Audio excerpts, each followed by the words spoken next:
Ja, men så kan jeg oplyse, at den nye kommunalbestyrelse kommer til at bestå af følgende 19 medlemmer. Nummer 1, Niels Ulrik Bugge Odder fra Venstre. Nummer 2, Sanne Rubinke Odder fra Socialistisk Folkeparti.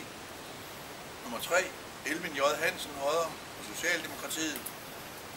Nummer 4, Niels Rosenberg fra Det Konservative Folkeparti.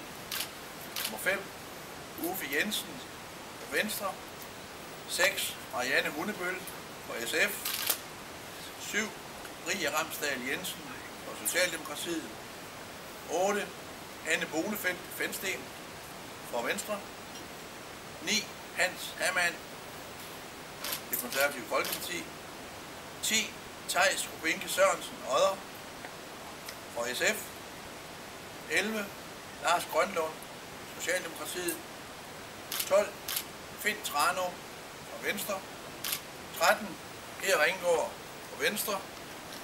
14, Hanne Bro, Kultur- og Miljølisten. 15, Vera Bruus Jørgensen fra Socialdemokratiet. 16, Annette Møller fra Det Konservative Folkeparti. 17, Bent Jacobsen fra Venstre. 18, Morten P. Krav fra Socialistisk Folkeparti. Og 19, og der kommer lige en bemærkning, det er Kim Nørgaard Odder, og han har fundet en lodtrækning. Og lodtrækningen skal foretages i aften.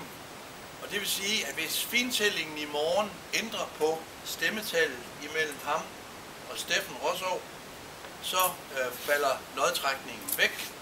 Men de havde lige mange stemmer. Det er de 19, der er valgt. Og mere står der ikke på min seddel her. Der er ikke nogen personlige stemmetal på.